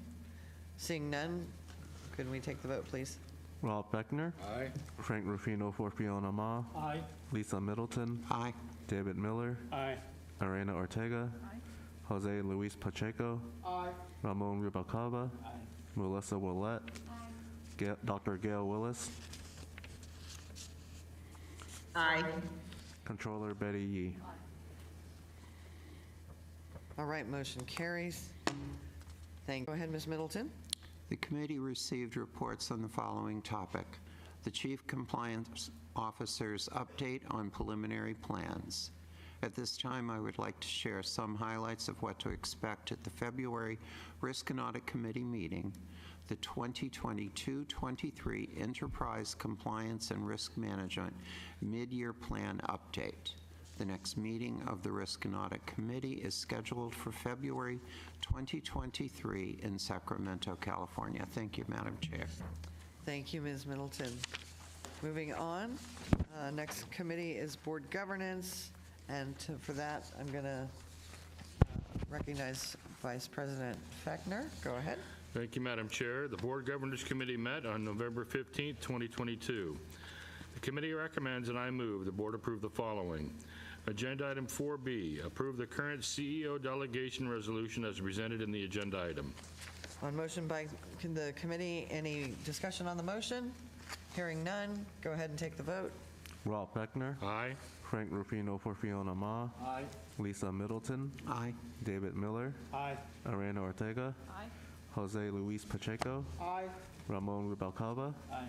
Melissa Willette. Dr. Gail Willis. Aye. Controller Betty Yee. All right, motion carries. Agenda item 5A, approve the proposed revisions to the full board hearing procedures as presented in attachment C of the agenda item, with the exception that time limits for the parties' presentations and rebuttals will remain at 15 and 5 minutes, respectively. With those changes, the revised document recommended for board approval is attached here too. Okay, on motion by committee, any discussion on the motion? Hearing none, go ahead and take the vote, please. Rob Beckner. Aye. Frank Rufino for Fiona Ma. Aye. Lisa Middleton. David Miller. Aye. Arena Ortega. Jose Luis Pacheco. Aye. Ramon Rubalcaba. Aye. Melissa Willette. Dr. Gail Willis. Aye. Controller Betty Yee. All right, motion carries. The next meeting of the Board Governors Committee is tentatively scheduled for March 14th, 2023 in Sacramento, California. Thank you, Madam Chair. Thank you, Mr. Fechner. That moves us on to, I don't have anybody else for 7. Okay, that moves us on to item 8, action agenda items, and for that, I will turn it over to Mr. Fechner. Thank you, Madam Chair. I move to adopt the proposed decisions at agenda items 8A, 1 through 13 as the board's own decisions, with the minor modifications argued by staff to agenda items 8A, 4, 5, and 7. Okay, I have a motion by Mr. Fechner, a second by Mr. Miller. Do I have any discussion on the motion? If not, can we please take the vote? Rob Beckner. Aye. Frank Rufino for Fiona Ma. Aye. Lisa Middleton. Aye. David Miller. Aye. Arena Ortega. Jose Luis Pacheco. Aye. Ramon Rubalcaba. Aye. Melissa Willette. Dr. Gail Willis. Aye. Controller Betty Yee. All right, motion carries. Agenda item 8B, I move to deny the petitions at agenda items 8B 1 and 2. All right. I have a motion by Mr. Fechner, second by Mr. Pacheco. Do I have any discussion on this motion? Hearing none, go ahead and take the vote. Rob Fechner. Aye. Frank Rufino for Fiona Ma. Aye. Lisa Middleton. Aye. David Miller. Aye. Arena Ortega. Jose Luis Pacheco. Aye. Ramon Rubalcaba. Aye. Melissa Willett. Dr. Gail Willis. Aye. Controller Betty Yee. All right, thank you, motion carries. All right, so we got all that done. I'm moving on to agenda item 9. 8C. Where'd I miss? Oh, 8C, I'm sorry. State legislative proposal, technical and clarifying amendment. Danny Brown, go ahead. Good morning, Madam President and board members. Danny Brown, CalPERS team member. This is an action item asking the board to sponsor technical and clarifying changes to the PEARL. This proposal includes 4 items. The first item authorizes the State Controller's Office to execute fund-to-fund transfers between the California Employers Pension Pre-Funding Trust Fund and the PERF. We have briefed the Controller's Office on this proposal and commit to working with them to ensure a smooth implementation. This proposal will streamline the fund transfer process for employers participating in the SEPT. The next item would cap the interest assessed on CalPERS contracting agencies at 10% when a contracting agency fails to remit the required contributions in a timely manner. Currently, the law reads that we would charge the higher of 10% or last year's investment return. This proposal will simplify the collection of interest on delinquent funds. The third item would authorize a judge who is a member of the Judges Retirement System 2 to designate a beneficiary, such as a trust, when choosing option settlement 1, which is the return of remaining contributions in cases where there is no surviving spouse. This would align JRS 2 with the process for JRS 1 and the main CalPERS retirement plan. And finally, there is an item to conform existing law to ensure proper implementation of Assembly Bill 2443, which becomes operative on January 1st, 2024. This is a bill that the governor signed this past year. This new law establishes deferred retirement options for JRS 2 members, but did not include all the necessary technical conforming changes in order to make sure that it's implemented consistent with other JRS 2 provisions. If the board approves this proposal, we will seek to have these provisions put into the legislature's retirement omnibus bill or some other appropriate measure. With that, I'm available for any questions. All right. Does the board have any questions to ask Mr. Brown? Okay. Ms. Yee is moving the item, seconded by Mr. Miller. So it's been moved and seconded. Can we take a vote on it, please? Rob Fechner. No. Oh, I changed my mind. Let's see what it sounded like. I vote aye. Wow, what we're doing at the last meeting, huh? Frank Rufino for Fiona Ma. Aye. Lisa Middleton. Aye. David Miller. Aye. Arena Ortega. Jose Luis Pacheco. Aye. Ramon Rubalcaba. Aye. Melissa Willett. Aye. Dr. Gail Willis. Aye. Controller Betty Yee. All right, motion carries. Thank you. Thank you, Mr. Brown. Moving on, you're up next for information agenda item, state and federal legislative update. Thank you. Yes, Danny Brown, CalPERS team member. I will give a brief state update, and then we have K&L Gates on the line who will provide a federal update. And mine will mainly be for those that like, I guess, numbers, statistics. The legislative session is over for this year. All the bills that have been sent to the governor have either been signed or vetoed. According to unofficial observers, there were 2,055 bills introduced in 2022, and 1,166 of those went to the governor's desk, and he signed about 997 of them, which is about 86%. The Legislative Affairs Office actively tracked 229 bills this year, with 28 of those bills designated for our highest level of attention analysis. 10 of those bills were signed into law, 2 were vetoed, and the remaining 16 died in the legislature. So that closes the book on 21-22 session. The legislature reconvenes on December 5th to start the new session. And the results from last week's election ensure that the partisan breakdown in the state legislature will essentially be unchanged. There are a few races that are too close to call. However, both the Assembly and Senate will have supermajorities over 2/3 threshold. Legislature can begin to introduce new bills starting on December 5th, but most bills won't be introduced until much closer to the February 17th deadline. And with that, I can answer any questions on the state side, or we can go ahead and turn it over to K&L and do the federal update, whatever. Do I have any questions on the state side before I turn it over? It does not look like it, so we can turn it over to K&L. Okay, I believe that Dan Crowley and Karishma are on the line. Dan, if you want to go. We are. Thank you very much, Dan Crowley and Karishma Page. We are your Federal Investment Policy Council in Washington, D.C., or rather, 2 of the team in our Washington office. I'm going to defer to my colleague Karishma for any opening remarks she would like to make. Thank you, Dan. Thank you, Danny, and thank you to the board for the opportunity to be with you. I apologize for the lighting in my new office. I know that the picture is a little suboptimal. I'm sorry about that. But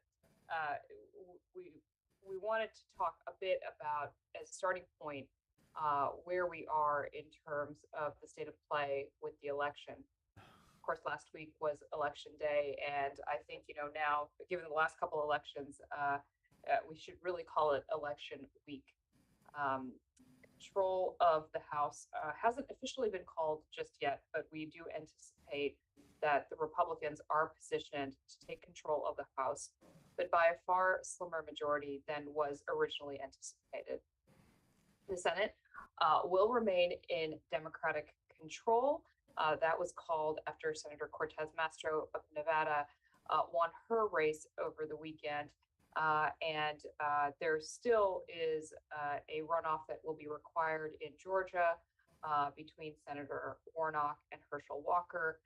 That will be on December 6th, but that will determine whether it will be a 50-50 Senate or a 51-49 Senate, both with the Democrats in control. This, again, I think we had sort of long had some recognition that polling was off. This election continued to show that there had been an anticipation of what was termed a red wave, but that really did not come to fruition. And in a sense, that's being played out now in terms of the congressional leadership elections, which are underway. The House Republican Conference has held secret ballot leadership elections. Those were taking place this week, and it is House Minority Leader Kevin McCarthy is looking to be slated to become the next speaker. And interestingly, on the Senate Republican side, after 15 years at the helm, Senator McConnell was challenged by Senator Rick Scott, and Senator McConnell did win that election and will be the Republican leader.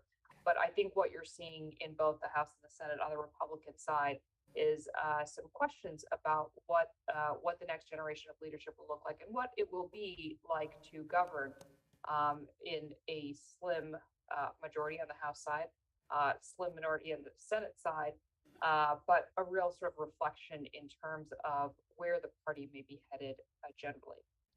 In terms of the Democrats, the House Democrats are slated to have their leadership elections on November 30th, and it is still unclear about what will be happening on the House side. Speaker Pelosi has had a good turnout in terms of this election cycle.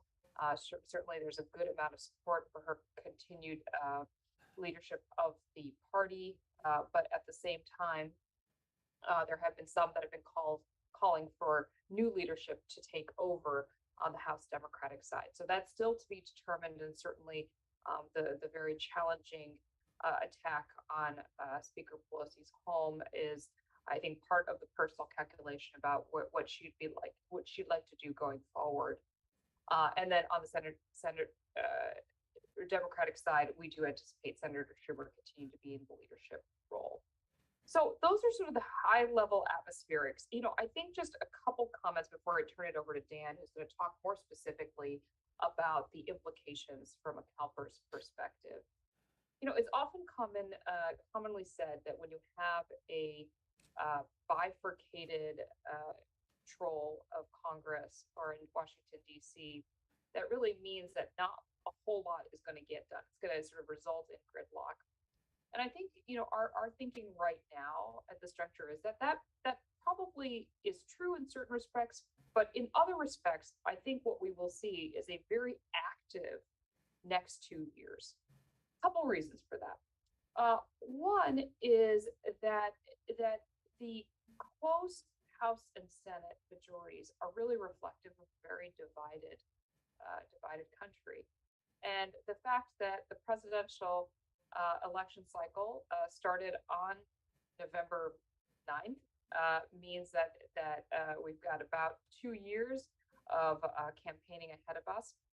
And I think both parties will see it as an imperative to speak to the American public to make the case for winning the White House and the control of the House and Senate. So that really means that there will be a requirement that there is legislation that is passed and really helps to address some of the concerns that the American public have.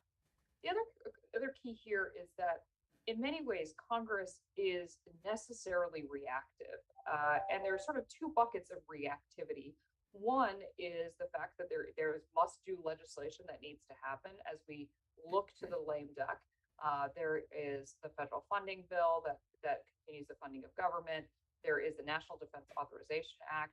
The NDAA has become, because it is an annual measure, has become the Christmas tree for many other issues well beyond defense issues. And so in addition to those annual authorizations, we have the Farm Bill that's coming due next year as well. So I think Congress is going to have to react to those.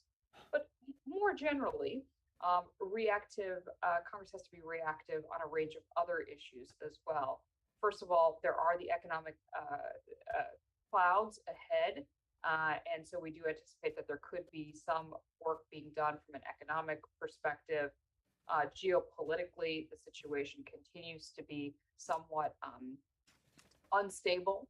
And so to the extent that Congress needs to weigh in with additional funding for Ukraine or otherwise, we anticipate that will happen. And of course, we hope that we are in a post-COVID environment, but to the extent that there may be upticks in COVID or any sort of pre-pandemic planning, that we do anticipate Congress will be addressing. The two final buckets I'll mention, just in terms of what we may see, is we could see a situation that are a number of issues that are sort of outside partisan politics. And there are a number of those that are increasingly the case. Issues along the lines of mental health, telehealth, technology. I think many of those issues really are not necessarily partisan issues, but are issues that will require some level of consideration by Congress. And then the final piece I'll mention is oversight.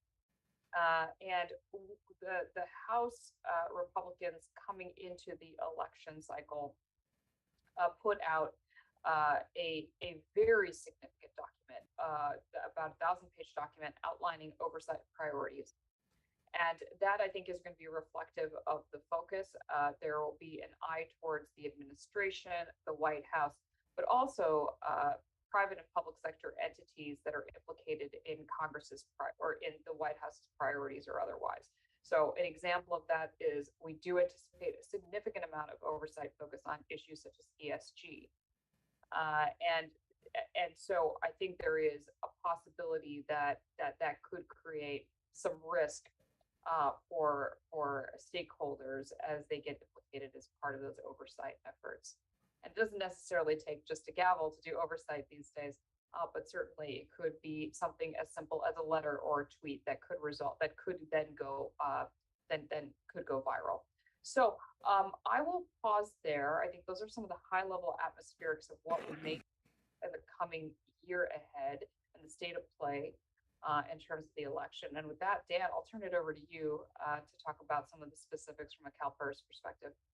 Sure, and Madam Chair, I know that you're running behind, so I will be quick and would be happy to pause for questions at the end. But I think, our assessment, as Karishma says, is that we will have divided Congress, which means that the regulators are essentially empowered to pursue their current agendas. And the reason I say that is that while there was expected to be a red wave that would have resulted in bicameral oversight with both the House and the Senate focused on the regulatory activities, with the Senate staying in Democratic hands, that essentially means that anytime the Republicans in the House want to have a hearing, Democrats in the Senate can have another hearing to balance the record. And so it really, deprives the Republicans of the opportunity to derail the regulatory agenda either through the oversight process or the appropriations process or the congressional review process. And the document that Karishma was referring to specifically targeted the climate risk disclosure rule as the #1 Republican oversight agenda item. I actually, had an opportunity to ask Leader McCarthy why that's the case. And he said it's because he gets more complaints from issuer CEOs about the climate risk disclosure rule than any other. And now I don't think they're going to have the ability to derail it. There will be oversight. There will be alternative oversight in the Senate. But as a practical matter, the only thing that's going to be able to derail some of these regulatory initiatives, a number of which CalPERS is on record as supporting, would be litigation. And the reason I mention that is that in the wake of the Supreme Court ruling in the West Virginia versus EPA case, there's a question about how far regulators can expand their own jurisdiction without Congress passing a law. So we expect a lot more attention in that area. On the sustainable finance agenda, again, I think there's a limit to the Republicans' ability to slow the process. Some of us, Karishma and I, are working on educating some of the Republican members of Congress about the sustainability movement and why it's essential to investors. And we will be working on a webinar with Bob Eccles, some of you will know as the father of sustainability, on November 29th. And we will make sure to get that link to Danny for circulation in advance. But with that, I will pause and we'd be happy to take any questions. Thank you very much. It doesn't look like I have any questions. I will make my own comment. I do appreciate the look at whether or not our ESG advocacy with the SEC is going to get derailed. So it's sounding like that's a positive. As for Karishna's kind of sunny outlook that we might get stuff done in Congress, I'm not quite as optimistic, but I do appreciate the overview. So thank you. I'm still not seeing anything from the board. So if you want to move on. I do have somebody on public comment on this. So I guess it's on the phone, right? So Mr. Tagarts? Yes, Madam President. We have hello. Go ahead. My name is William Michael Cunningham. I'm an economist based in Washington, D.C., and hold an MBA in finance and a master's in economics, both from the University of Chicago. I note that on November 3rd, 5 U.S. senators wrote to 51 major law firms about environmental, social, and governance investing. The letter stated, quote, "Your law firm has a duty to fully inform clients of the risks they may incur by participating in what the senators call, quote, climate cartels and other ill-advised ESG schemes. This follows 19 state attorneys general announcing their participation in an investigation into ESG ratings produced by Morningstar Inc. and its subsidiary Sustainalytics. I noted in a November 1st article in Black Enterprise magazine that sustainability may get axed amid recession worries, potentially imperiling corporate pledges to the Black community. Now, as CalPERS approaches Assembly Bill 890, Diversity in the Management of Investments, we strongly suggest that you seek to protect your excellent ESG work from the risk-elevating impact of any efforts to reverse ESG investing. Thank you very much. Thank you very much. I don't have any other public comments on this item. So we are now at summary of board direction. Do we have anything, Ms. Frost? I didn't record anything. Okay, thank you. So then we will go on to public comment, and for that I have Mr. Jelensik.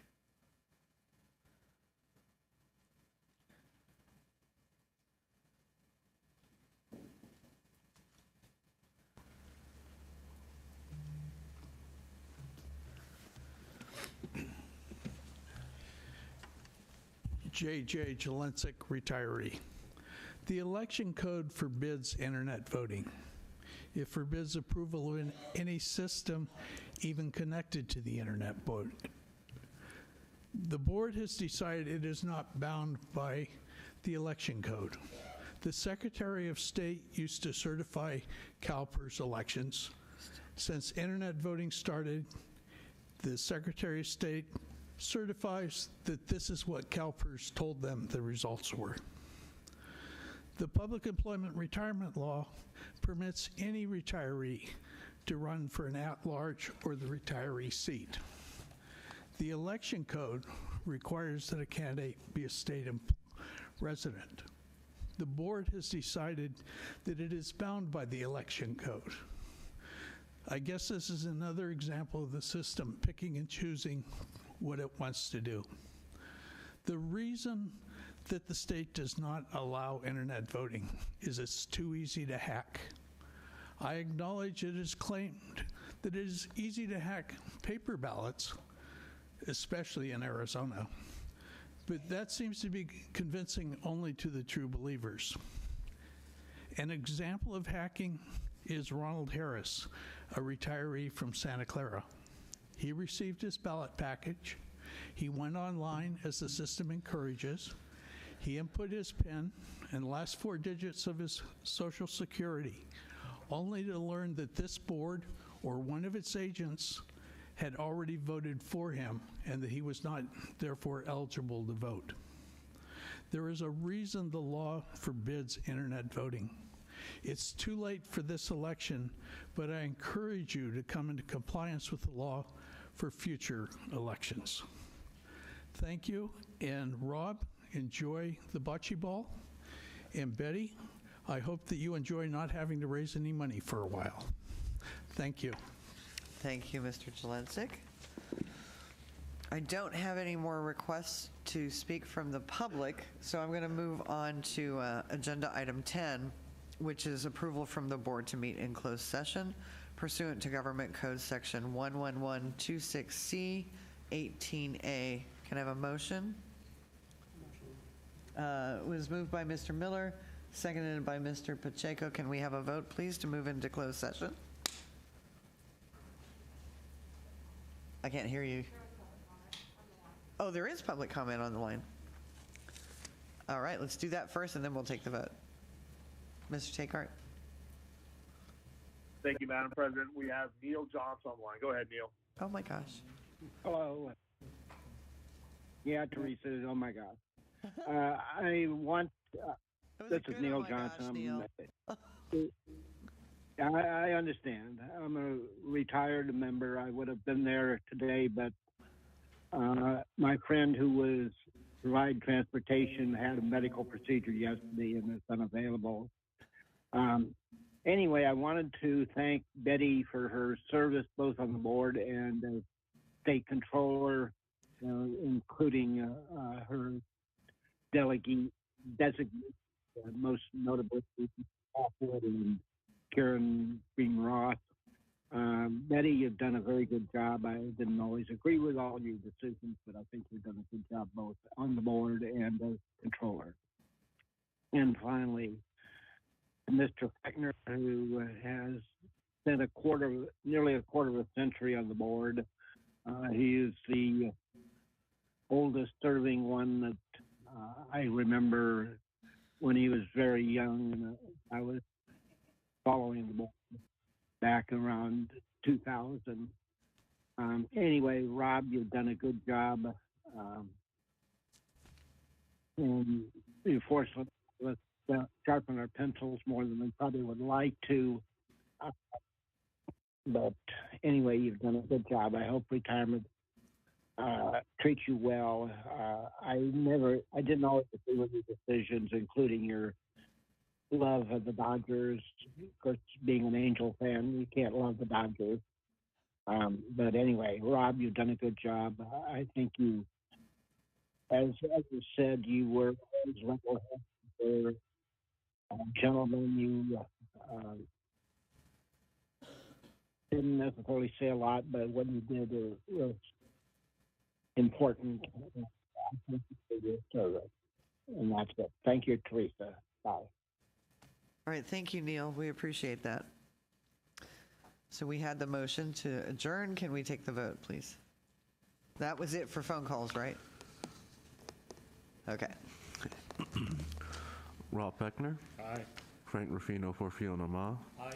Lisa Middleton. Aye. David Miller. Aye. Arena Ortega. Jose Luis Pacheco. Aye. Ramon Rubalcaba. Aye. Melissa Willett. Aye. Dr. Gail Willis. Aye. Controller Betty Yee. All right, so motion carries. Before we adjourn, I just need to state that we approve the meeting in closed session for the information security update and cybersecurity briefing. The Bagley-Keene Open Meeting Act requires at least 2/3 of the board, so I think we're all here for the meeting, be present to vote in approval in order to hold the closed session. To consider matters posing a potential threat of criminal activity against CalPERS, property or equipment, including electronic data, and where disclosure would compromise CalPERS security.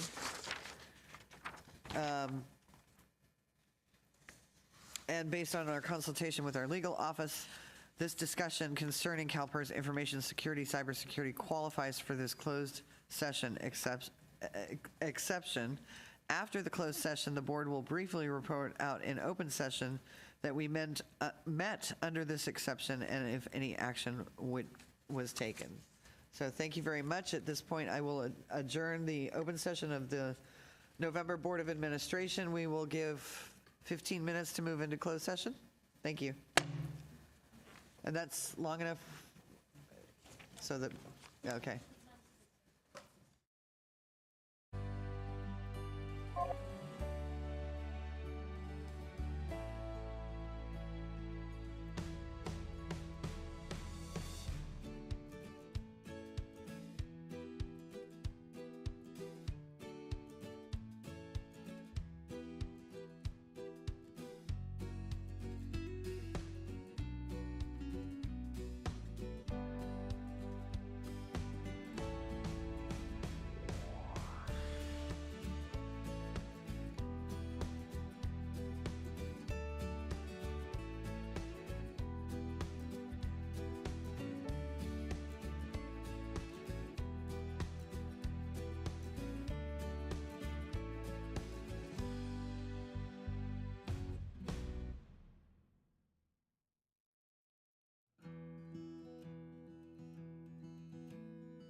Welcome back to open session. The board met in closed session today pursuant to Government Code Section 11126, Subdivision C18A. Excuse me. During the closed session, the board received an information security update and cybersecurity briefing on staff's work to protect the system. The board took no action. This adjourns this month's Board of Administration and Committee meetings. Thank you for joining us. We will see you in January. All right. I have to remember, this is a Rob thing.